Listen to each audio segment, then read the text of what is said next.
Hello everyone, welcome back to Kalama Academy, and we are doing this current edge in which we are doing the most probable topics for the UPSC Prelims 2025. So the next topic is regarding this issue, that is West Bengal governor.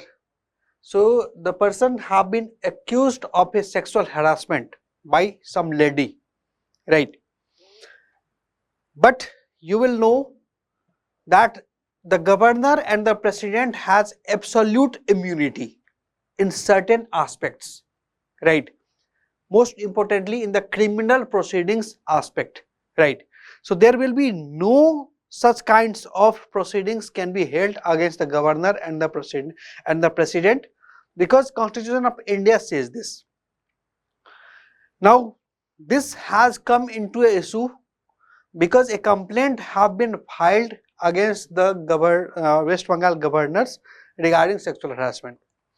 So the matter reached to the Supreme Court, and the Supreme Court, by analyzing the issue, Supreme Court has now said that okay, they will review the constitutional provisions under Article 361 regarding the immunity provided to the president, governor and other institutions, right? So let's first see what is there inside the Article 361 and what kind of immunity it provides to the president and governor, right? So this is specifically for the president and the governor only. The member of parliament does not enjoy these kinds of provisions, these kinds of immunity. The protection of the Article 361, it talks about the protection of the president, governor and राज प्रमुख जब India independence होने के पहले इस सब role को राज प्रमुख बुला लिए जाते थे, अभी तो उसका ज्यादा कोई मतलब है नहीं, तो अभी प्रेसिडेंट्स एंड गवर्नर ही इसको लेंगे आप. So the presidents and governor, first of all the 361 का 1 says the president and the governor or the raj pramukh of a state shall not be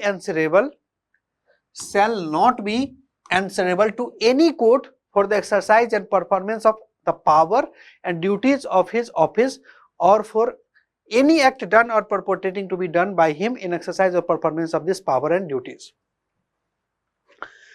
So as a president, as a governor, the person will have some kind of power, the person will have to have some kind of duties, isn't it?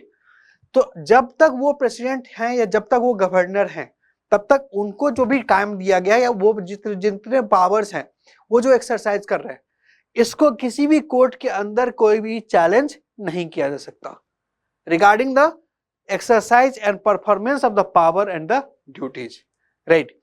लेकिन इसके अंदर एक प्रोविजोज है कि मान लो कि अब president का इम्पीचमेंट चल रहा है under article 61. Impeachment of the president is in Article 61. So तब जाके उनके पावर्स को, उनके ड्यूटीज को क्या अच्छे से निभाया है नहीं निभाया है उसके बारे में चर्चा हो सकती है, right? So that is there. But in normal scenarios such kinds of things, the president and the governor, they shall not be answerable to any kind of court. And the most important provisions under Article 361 is Article 361 का 2, that says no criminal proceedings whatsoever shall be instituted or continued against the president or the governor of the state or any court during his term of the office. So during the term of the office, there will be no criminal proceedings held against the president and the governor. For example, let's say the president murdered someone, उसके लिए क्या होना चाहिए कि criminal proceedings होनी चाहिए, लेकिन जब तक वो प्रेसिडेंट हैं तब तक उनके ऊपर कोई भी क्रिमिनल चार्जेस नहीं लगाया जा सकता है. क्रिमिनल चार्जेस छोड़ो, एफआईआर तक फाइल नहीं की जा सकती है. एफआईआर भी फाइल नहीं होगा तो फिर इन्वेस्टिगेशन भी नहीं हो सकती है. हाँ, लेकिन सेम क्राइम के लिए जब वो प्रेसिडेंट या गवर्नर नहीं रहेंगे, अपने ऑफिस से मीन्स बाहर हो जाएंगे, राइट? इन दैट पोजिशन जब वहां से निकल जाते हैं तब जाके प्रेसिडेंट एंड गवर्नर पे क्रिमिनल प्रोसीडिंग्स लगाए जा सकते हैं. So this criminal proceedings regarding this, या तो ये कोई फ्रेश केस नहीं फाइल किया जा सकता या पुराने केसेस जो चल भी रहे थे उन मैटर में भी जब वो प्रेसिडेंट या गवर्नर बन जाते हैं तो जब तक वो प्रेसिडेंट एंड गवर्नर बने रहते हैं क्रिमिनल प्रोसीडिंग्स उनका नहीं चल सकता, जो केसेस पहले से भी फाइल कर किया हुआ था और पहले से भी चल रहा था। मींस किसी भी तरह का कोई भी क्रिमिनल प्रोसीडिंग्स या तो पहले से फाइल किया हो या रिसेंट हो, नया हो, during the tenure of the as a president and governor नहीं किया जा सकता है। एफआईआर तक भी फाइल नहीं की जा सकती है, इन्वेस्टिगेशन भी नहीं हो सकता है। ठीक है, ये इम्यूनिटी मिला हुआ है क्रिमिनल प्रोसीडिंग्स में। देन आर्टिकल 361 का 3, no process for the arrest और इम्प्रिजनमेंट ऑफ द प्रेसिडेंट और the governor of the state shall issue from any court during his term of the office. जब तक वो प्रेसिडेंट या गवर्नर हैं तब तक उनको उनके के लिए कोई अरेस्ट वारंट नहीं हो सकता, उनको कोई इम्प्रिजनमेंट नहीं दिया जा सकता। This is the absolute immunity provided to the president of as well as the governor under Article 361. However, these kinds of provisions are only for the criminal cases, only for the criminal cases, not for the civil cases. Regarding the civil cases, the provisions are different. For example, that is there in Article 361 का 4. Regarding the civil proceedings क्या होता है कि president and governor के ऊपर proceedings चलाए जा सकते हैं provided that 2 month notice period have been given. Means सब कुछ रिटर्न में लिख के देना पड़ेगा प्रेसिडेंट और गवर्नर को कि उनके अगेंस्ट सिविल प्रोसीडिंग्स चलाए जाने की प्रोसेस हो रही है, 2 महीने के बाद उनके ऊपर सिविल प्रोसीडिंग्स चलाया जा सकता है। उस रिटर्न में सब कुछ देना पड़ेगा कि the name, description and the place of residence of the party. Means जो सिविल प्रोसीडिंग्स इनके अगेंस्ट चलवा रहे हैं उनका सारा नाम दिया जाएगा, सारा डिस्क्रिप्शन दिया जाएगा, कहाँ पे वो रहते हैं, all details will be provided. Then only after giving 2 month of the notice civil proceedings can be done. लेकिन at any scenario criminal proceedings can not be done against the president and governor. तो ये एक absolute immunity बनी हुई है। अब इसी proceedings के कारण बहुत तरह का चैलेंजेस आता है, इस प्रोविजंस के कारण बहुत तरह का चैलेंजेस आता है, and therefore the supreme court recently had said that now we will be analysing article 361 के अंदर जो भी चीज प्रोविजंस दिए गए हैं उसको। So what are the arguments in favor and what are the arguments in against of such kinds of proceedings which the government this article is providing?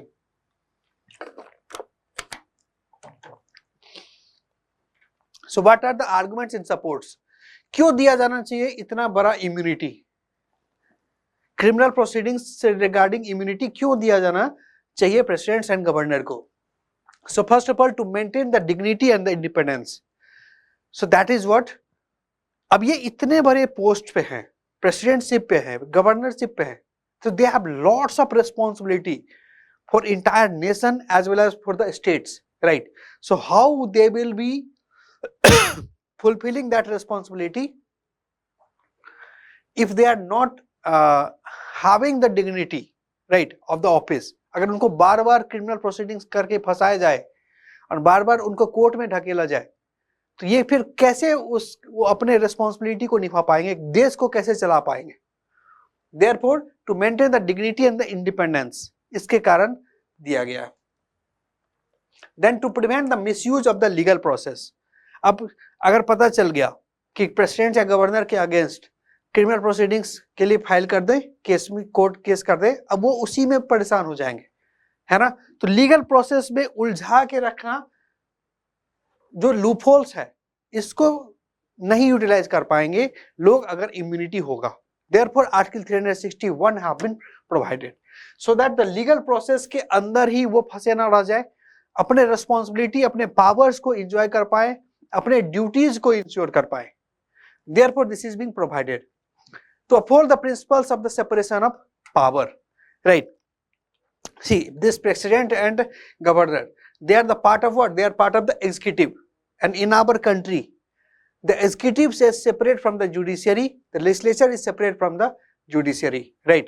तो अगर ये कोर्ट के अंदर क्रिमिनल प्रोसीडिंग्स चलाया जाएगा तो क्या हो सकता है कि इनडायरेक्टली आप सोचोगे तो क्या होगा कि एग्जीक्यूटिव को फंसाया जा रहा है बार बार, है ना?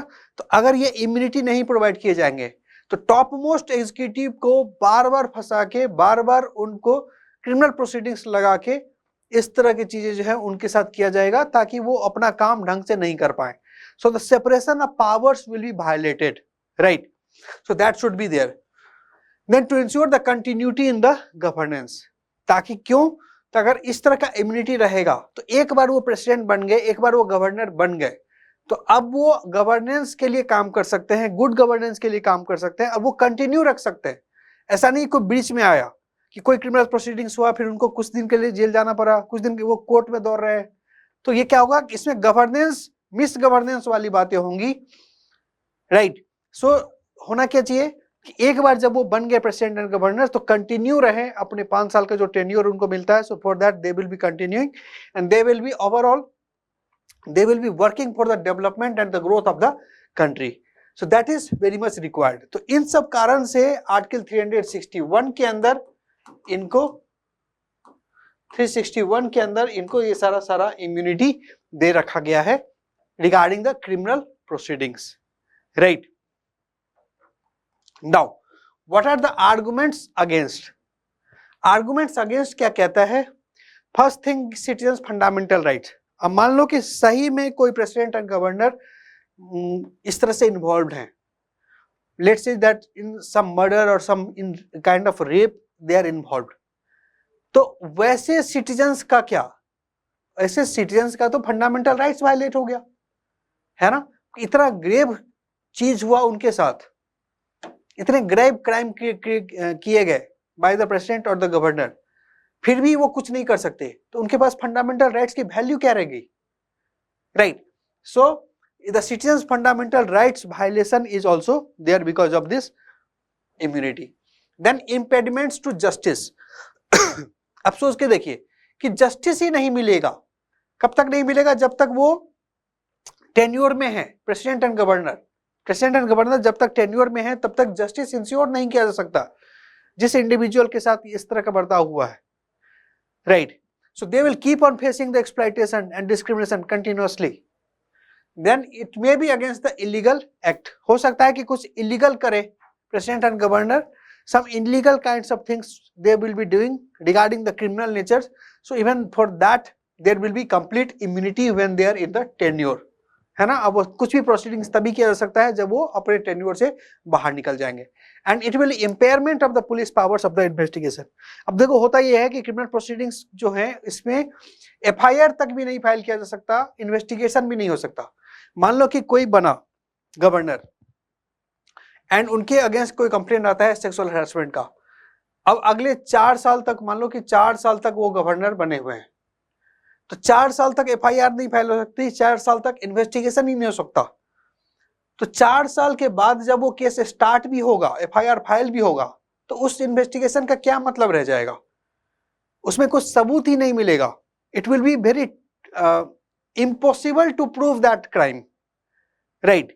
So therefore it is very much necessary that the Supreme Court should look into this issue and Supreme Court should identify that whether this Article 361 that is having the absolute, providing the absolute immunity to the president or not, कि किसी भी तरह का कोई भी criminal proceedings नहीं किया जा सकता है अगेंस्ट द प्रेसिडेंट और गवर्नर. तो इसको रीलुक करने की जरूरत है, इसीलिए सुप्रीम कोर्ट ने इसको वापस से रीलुक करने की कोशिश की है, ठीक है. अब ऐसा नहीं है कि इस तरह का केसेस पहले नहीं आया. There have been lots of cases regarding such kinds of things when the criminal proceedings against the governor or the president have been there, mostly regarding the governor itself, right. तो बहुत सारे cases के अंदर बताया गया है कि word article 361 का interpretation, for example in Rameshwar Prasad versus Union of India case 2006, इसमें बोला गया Supreme Court has acknowledge that the president and the governor immunity under article 361 is complete immunity, है ना. एब्सोल्यूट इम्यूनिटी तो है, but that is subject to the judicial scrutiny for malafide action. तो judicial scrutiny possible है, right. Judicial scrutiny is possible whether there is any kind of malified action or not regarding that, but immunity तो अभी भी है, complete immunity they are being provided. Later in Madhya Pradesh High Court case in 2015 Vyapam scam वाला जो case था, उसमें बोला गया कि governor Ram Naresh Yadav has absolute protection under article 361 का 2 from the malicious publicity while in the office. So ये absolute protection उनको प्रोवाइड है, एब्सोल्यूट इम्यूनिटी प्रोवाइडेड है, व्यापम केस में ये बोला गया. Then Telangana high court judgement में तेलंगाना के हाई कोर्ट ने ऑब्जर्व किया कि देयर इज नो एक्सप्रेस और implicit bar in the constitution which excludes the power of judicial review in respect of to any action taken by the governor. So immunity is there, criminal proceedings से immunity is there, but there is possibility of some kind of judicial review. So article 361's immunity is personal and it does not exclude the judicial review. तो अभी scenario यही बन रहा है कि होता ये है कि इम्यूनिटी तो है, कंप्लीट इम्यूनिटी है, but judicial review is still possible. And therefore you will see कि इस वाला केस में अभी जो हमने बात किया वेस्ट बंगाल गवर्नर वाले केस में, so the supreme court is having the judicial scrutiny, right. और फिर उसमें आर्टिकल 361 के वैलिडिटी को भी चेक किया जाएगा, that how far that is correct. तो ये तो तभी निकल के आएगा जब सुप्रीम कोर्ट का जजमेंट आता है कि अगर कुछ इसमें चेंजेस आएंगे, राइट, कुछ इंटरप्रिटेशन में चेंज आएगा, so that supreme court will decide. So let's see. But अब ये इशू इंपॉर्टेंट था, ये इम्यूनिटी इंपॉर्टेंट था, बिकॉज ये डायरेक्टली क्वेश्चंस आ सकता है इन द यूपीएससी प्रीलिम्स.